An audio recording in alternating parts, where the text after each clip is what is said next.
Litter can be found on every corner of the planet, at the bottom of the Great Lakes, through the expanse of our many oceans, and cigarette litter is one of the main problem areas. Welcome to the Unsmoked Conversation, the journey towards a smoke-free Canada. I'm your host, Melanie Nicholson, and today we're talking with Rochelle Byrne, the founder of A Greener Future. Rochelle founded A Greener Future in 2014 when she realized people were happy to come out and help clean up our planet. They just didn't want to organize it, so she made it happen.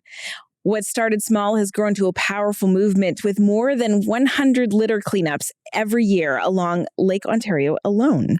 Welcome, Rochelle. Congratulations on some amazing work so far. I'd love to start with your story. Can you give us a bit about your background and what motivated you to get involved in sustainability initiatives? Yeah, absolutely. Thanks for having me on. I first went to college for fashion, and I worked in the fashion industry for a little while before I realized that it really wasn't something that I wanted to do forever. I saw all that fast fashion waste firsthand, and it really put me off. So I ended up going back to school. I took environmental science, and that's where I found my passion.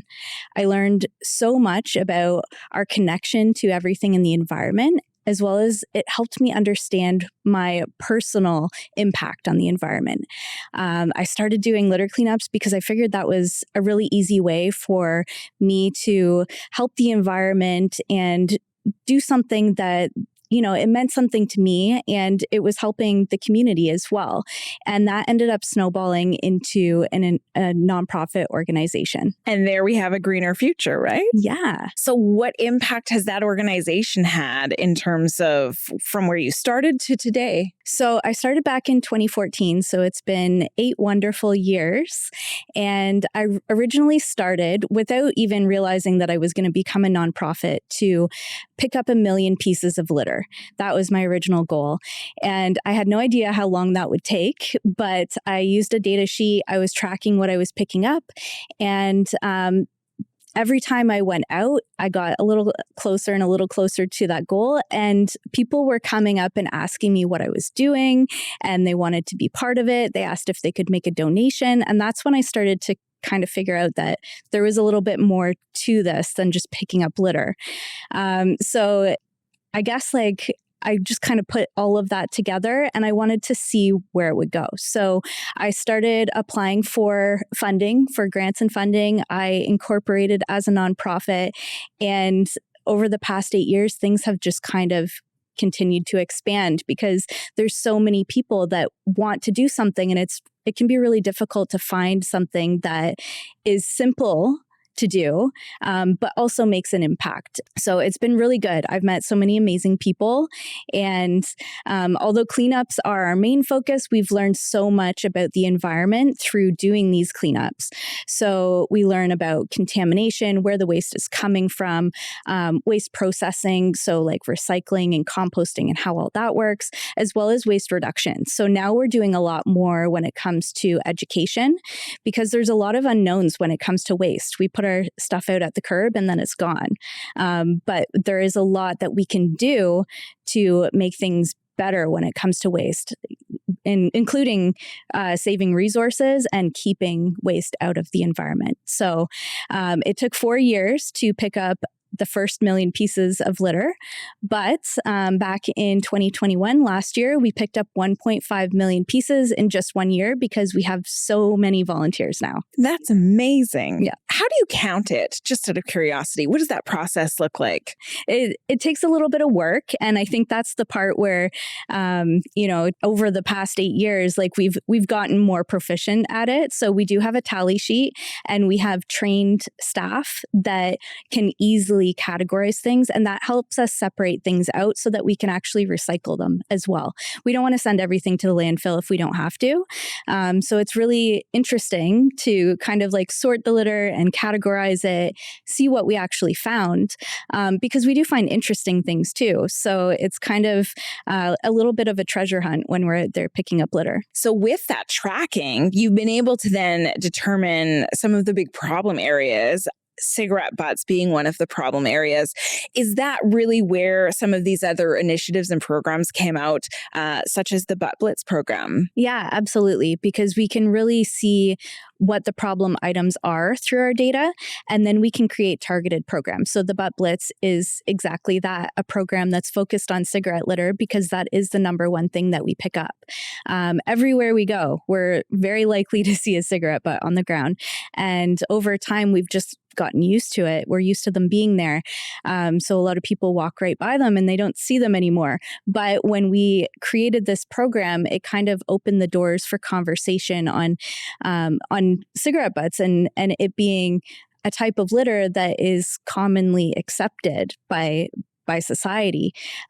So it's really interesting to have that program going, because we're not putting smokers down. It's a personal choice if someone wants to smoke, but we want to show them that there are ways to be more sustainable in those habits. So it's a really fun way to get the community out. We can clean up. We focus specifically on cigarette litter and we pick up a ton. So we have volunteers that are all across Canada, and we go out every spring. The past spring in April, we picked up over 798,000 cigarette butts through all of our volunteers, which is pretty amazing. And then over the past almost 8 years that we've been running that program, we've picked up 3.3 million cigarette butts, which is an insane amount. We recycle them all too. So it's really cool that they can have an alternate purpose. That's amazing. What is the impact of litter like cigarette butts on the environment? Can we talk a bit about that? Yeah, and it's something that probably a lot of people don't know. When a cigarette is flicked on the ground, it's probably thought that it's going to biodegrade, disappear into the environment, and it'll be gone. But cigarette filters are made out of a type of plastic. So when they're breaking apart, those are microplastic fibers that are breaking apart and getting smaller and smaller. So I think a lot of people have heard that microplastic pollution is a very big hazard to us at this time. There's microplastics in the air, in the water, even found in our bloodstream at this point.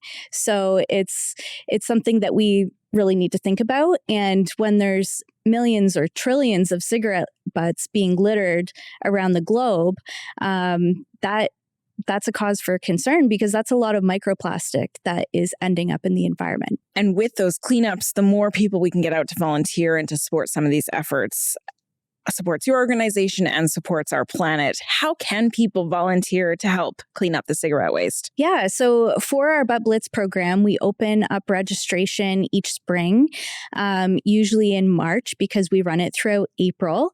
And it's really easy to register online. You just fill out the form and you're in. But we do have other programs that run year round. So if anyone's interested in coming out and volunteering, even just picking up cigarette litter in your own community on your own terms, we can help with that. And we would love to help you collect that data. We'll give you the equipment, all of that stuff. So we want to make sure that people are staying safe and that they're enjoying their experience being a volunteer and helping the planet. So we're happy to work with volunteers all over and make as big of an impact as we can. And you started in Ontario.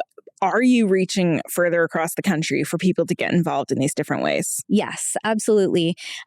So most of our events are in Ontario because that's where we're based. But every year we reach out to volunteers in usually major cities to help coordinate events. So we've had Butt Blitzes everywhere from Vancouver to Fredericton. So it's really cool to see all the support from across Canada and everyone come together and make an even bigger impact. Let's talk about impact. You've developed this incredible nonprofit.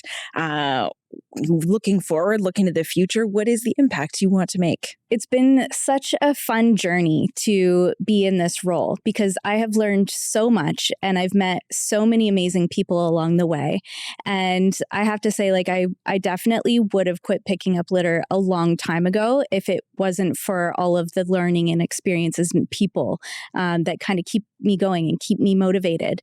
The environment can be such a big topic, and it can be very scary at times, especially when it comes to things like climate change and all of this pollution that's, in our water and on our land. So it's really important that people stay optimistic.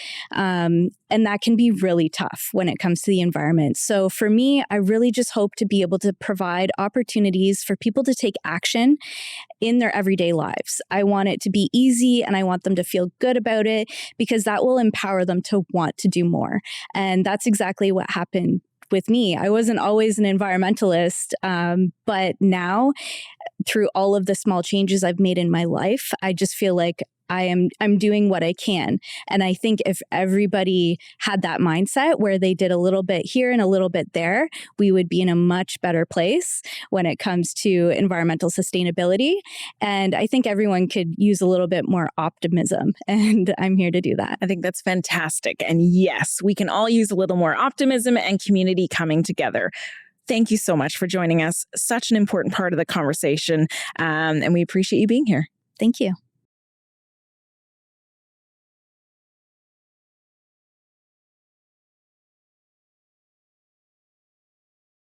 So the Butt Blitz program, a wonderful initiative, but it sounds like you also have some more long-term programs coming together when it comes to cigarette waste. Can you tell us about those? Yeah, we're starting a new program. We're in the pilot phase.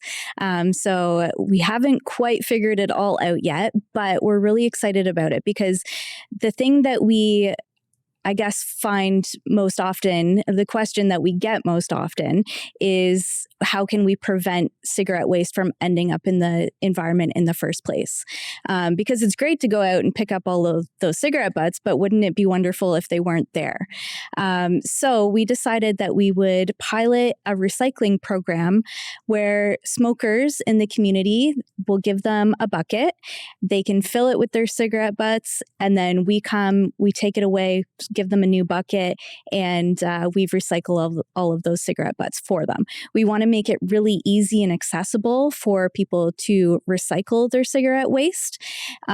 So by doing this as a recycling program that you can do at home, like your blue bin or composting, I'm hoping that we can reach enough smokers that would be interested in taking that step. So We've launched the program in Port Hope, Markham, Belleville, London, Ottawa, Niagara-on-Lakes, St. Catharines, and Niagara Falls to start. And once we kind of test it out for a few months there, we're hoping to expand to bigger cities. So it would be really cool to be able to effectively recycle cigarette litter or cigarette waste on a consistent basis. And I'm hoping that over time we see less and less cigarette butts in the environment, because we have a place to put them. That's fantastic.